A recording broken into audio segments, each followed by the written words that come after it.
Dzień dobry, witam wszystkich bardzo serdecznie. Słuchajcie, to DLC jest w zasadzie pierwszym takim DLC, które jest niezwykłe. Mianowicie chodzi o Money Fronts. Ktoś się tutaj może z was powiedzieć, no dobra, no ale w takim razie co jest niezwykłego w tym DLC? Pierwsza jest to jedno z najtańszych DLC, jakie mieliśmy w ogóle wejście, bo żeby kupić nowy biznes wystarczyło wydać tylko i wyłącznie 1 000 000. Co prawda sam w sobie biznes, no można powiedzieć, że też na nim się nie zarabia jakoś dużo w godzinę, ale jakby na to nie patrzeć, kupując tutaj firmę, czyli na przykład właśnie tą pierwszą, której jest mowa, czyli właśnie myjnię samochodową, to tak naprawdę robisz sobie biznes w wytwórni sklepu motocyklowego, jaką jest podrobione pieniądze, na których też możesz zarobić przez to więcej o te 35%. Ba, kupując dodatkowe właśnie rzeczy, takie jak właśnie ten hangar Heli Towers oraz do tego Smoke on the Water. Na hangarze masz 10% bonusu do hangaru od Rona i masz dodatkowe jeszcze za Smoke on the Water 35% do wytwórni zioła, także wszędzie tutaj zarabiasz, a do tego te rzeczy są naprawdę dosyć tanie. Za hangar jest 900 000, Smoke on the Water 850 000.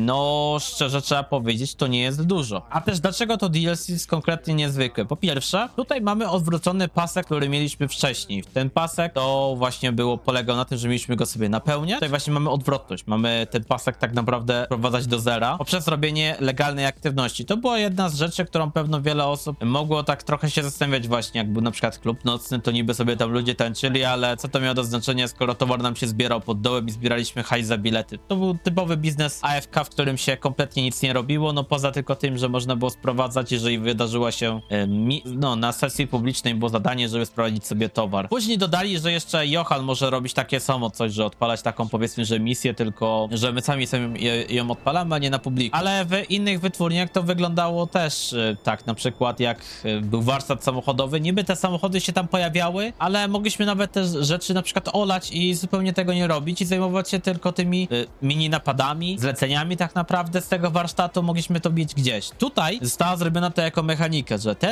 tak naprawdę, nie wiem, czy to właśnie myjnia samochodowa, czy Heli Towers, czy Smoke on the Water działa w ten sposób, że my musimy robić te legalne roboty, aby zainteresowanie władz było niskie. I co też jest dosyć dużym plusem u Rockstara, nie zbije się jeden pasek, powiedzmy, czy jak ja to nazywam po prostu bar, tylko calusieńki pasek się zbija po jednej takiej misji. Przez co wiele osób może odnieść wrażenie, mogę zrobić takie coś raz i w sumie już po sprawie, nie? Misja zrobiona, można powiedzmy, że działać dalej. I to jest bardzo fajne, że nie zmusza nas Rockstar do robienia w kółko tego samego, zwłaszcza, że tylko jest jedna misja, nie ma tam więcej, także no. Plus, jeżeli wchodzimy do samych misji, każda rzecz w GTA Online i to naprawdę każda rzecz w GTA Online ma cooldown, dosłownie. Robisz coś, masz cooldown, nie wiem, robimy zlecenia z budki telefonicznej dla Franklina, cooldown. Sprowadzasz sobie samochody, też masz cooldown, bo trzeba zaczekać tydzień w mianowicie złomowisku.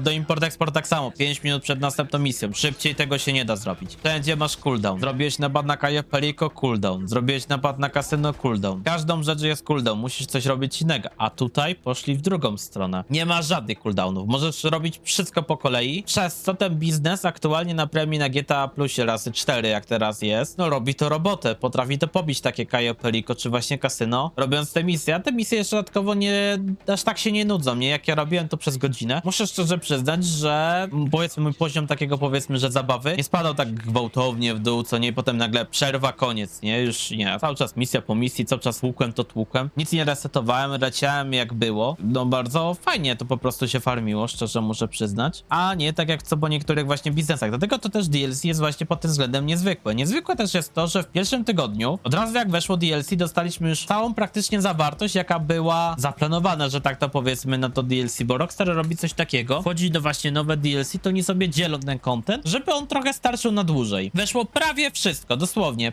prawie wszystko. Jedyne tylko co nie weszło, to tylko i wyłącznie 3 takie dodatkowe zlecenia, które mają być zwiastunem willi w GTA Online. Tak to wszystko dosłownie się pojawiło. To też jest takie właśnie zastanawiające, bo czegoś takiego nigdy nie było w GTA Online, że dostaliśmy od razu wszystko, co miało do zaoferowania DLC. Poza tylko jednym, tak akurat trzeba powiedzieć, jedno takie DLC, które było na premierę, to się nazywało tam Summer Special. To miało być oczywiście takie DLC zastępcze, miało być wtedy takie policyjne DLC, ale policyjnego DLC nigdy się nie doczekaliśmy i te auta policyjne wchodziły po prostu co aktualnie aktualizację do gry. Czemu Rockstar się, czy tam Take-Two się nie zdecydowało czegoś takiego nam dodać? Dobre pytanie to jest. Bardzo dobre pytanie, ale no cóż, chyba się tego tak naprawdę już nigdy nie dowiemy, co było konkretnie powodem, że tego nie... Wiadomo, czemu tego nie dodali wtedy, to jest akurat wiadome, ale czemu tego nie dodali później, to już się tego nie dowiemy. A właśnie mówię, to DLC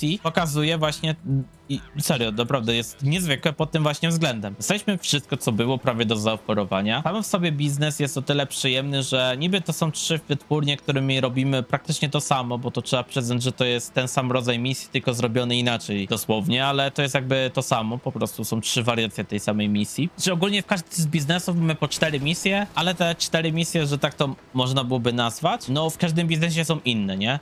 No, jakby to do tego jakby chcę tutaj właśnie zmierzać. Ale szkoda, że więcej nie ma tych firm, tak żeby dosłownie każdą wytwórnię też mogło to objąć i na każdą wytwórnię też jest kasa, bo jakaś dodatkowa gotówka, bo trzeba szczerze przyznać, że na ten moment w tych wytwórniach najbardziej cierpi podrobione dokumenty, które są po prostu bezużyteczne i to dosłownie. Niby one mają w jednym miejscu tylko zastosowanie, jeżeli chodzi o właśnie złomowisko, bo tam jeżeli auto jest do zatrzymania, to zamiast 20 000 to się płaci 10 000, przez to, że posiadamy wytwórnię podrobionych dokumentów, ale no nie oszukujmy się, wytwórnia dokumentów kosztuje z 800 koła, Rockstar nie daje nawet co tydzień tych samochodów, więc to się tak naprawdę nigdy nie zwróci, że miałeś to kupione, więc tamten biznes jest stricte tylko po to, żebyś przepalił sobie gotówkę. No niby teraz jeszcze jest w jednym miejscu wykorzystywany, w safe'ie w mainie, bo tam, żeby dostać sobie hajs, potrzebujemy właśnie biznesy i to generuje nam dochód, ale to też nie dostaniemy jakoś specjalnie dużo od tego tam wszystkiego, no też nie ma co się tam, wiecie, no poszukiwać, nie, ale jakoś specjalnie dużo tam tego nam nie wleci. Kilka to będzie po prostu takich misji i tyle, nie? Tak naprawdę,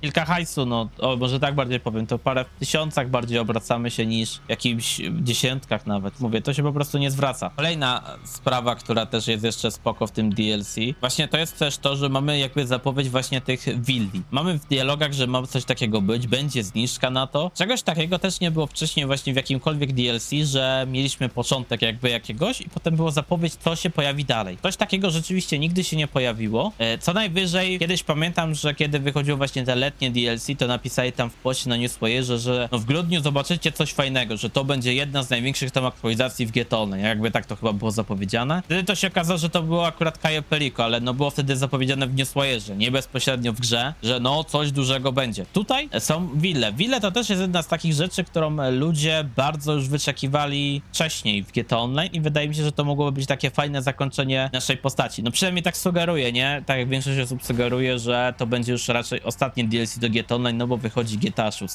No i wtedy raczej Rockstar nie będzie aktualizował sobie, no, GTA Online. Raczej już to będzie sobie po prostu, powiedzmy, że istniało, ale raczej nic nowego już nie będzie wchodziło do gry i takie to ma być fajne zakończenie, że nasza postać już jest tak bogata, że sobie kupiła po prostu wielką willę przez swoje przestępcze działalności. I by mogło być jeszcze tak, że ta willa to mogłoby być jeszcze najlepsze, co mogłoby być, to miejsce na ostatni napad, albo ewentualnie, że mamy tam jeszcze pokoje, gdzie możemy odpalać wszystkie inne napady w grze, jakie istnieją. Ogólnie mieć dostęp do wszystkich biznesów w jednym miejscu. I najlepiej, żeby to jeszcze kosztowało jakąś absurdalnie właśnie dużą kwotę, nie wiem, właśnie 200 milionów, 300 milionów, żeby ogólnie ludzie mogli zobaczyć, że że jak masz taką willę kupioną, że to jest naprawdę najdroższa rzecz, jaką można było mieć. Nie było nic tak naprawdę droższego do ogarnięcia i ja myślę, że to byłoby bardzo fajne wtedy takie zakończenie tego właśnie DLC. Przez to, że to jest to właśnie DLC zrobione w taki sposób, że ono trochę, powiedziałbym, że ta mainia też nagradza trochę nowych graczy. No niby trzeba mieć opresora, żeby jakoś tym zasuwać, ale to ja uważam szczerze, że to jest fajne pod nowych graczy, przez to, że to jest dosyć tanie. Kolejną sprawą rzeczą, dlaczego to jest też spoko,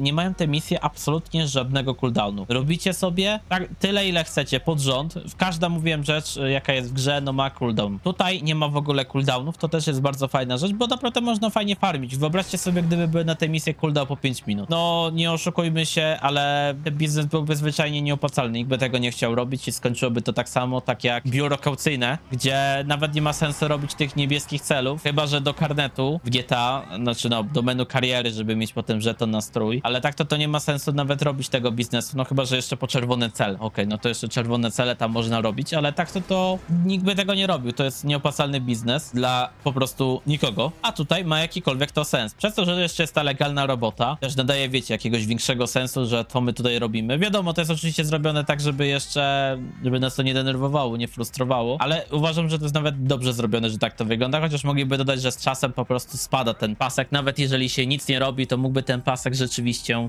spadać. Także no, podsumowując, samo sobie DLC Money Fronts jest naprawdę pod tym względem niezwykłe, że oferuje bonusy do zeszłych biznesów, oferuje coś nowego w Get Online, czyli zero cooldownów pomiędzy misjami, a do tego jeszcze zapowiada nowe DLC, albo no na pewno nowe DLC zapowiada, bo nie ma na ten moment willi dostępnych w plikach gry. Kiedy to wszystko będzie? Kiedy będzie ta willa, tak można powiedzieć? To jest dobre pytanie, ale ja uważam, że fajnie by było jakby w każdym takim DLC, wiecie, byśmy się dowiadywali, co może być następne, nie? Albo coś w tym stylu, nie? Że dostajemy na przykład jakieś fajne telefony. Pamiętam, że kiedyś Rockstar coś takiego też robił, nie? Że jak było kasyno, że na przykład były konstrukcje przed kasynem, że się one rzeczywiście buduje, że się zmienia. To było bardzo fajne, ale nie wiem dlaczego Rockstar z tego z jakiegoś powodu zrezygnował. Nie wiem, czy po prostu nie miał ktoś pomysłu, jak zrobić właśnie z tą aktualizacją, bo tutaj też mógłby coś być, że coś się tam dzieje, że zaraz dostaniemy telefon, albo na przykład Martin od razu do nas by dzwonił, przed i albo wysłał SMS-a mówiąc, że ty słuchaj, zaraz będziesz miał fuchę. Jak będę miał więcej szczegółów, to ci powiem, nie? I już by było, nie? Wraz z zapowiedzią DLC na Newsfire, w grze też masz takie coś wtedy, nie? W każdym razie, to wszystko, co chciałem wam opowiedzieć na temat tego DLC, dlaczego ono jest takie niezwykłe i do następnego, cześć.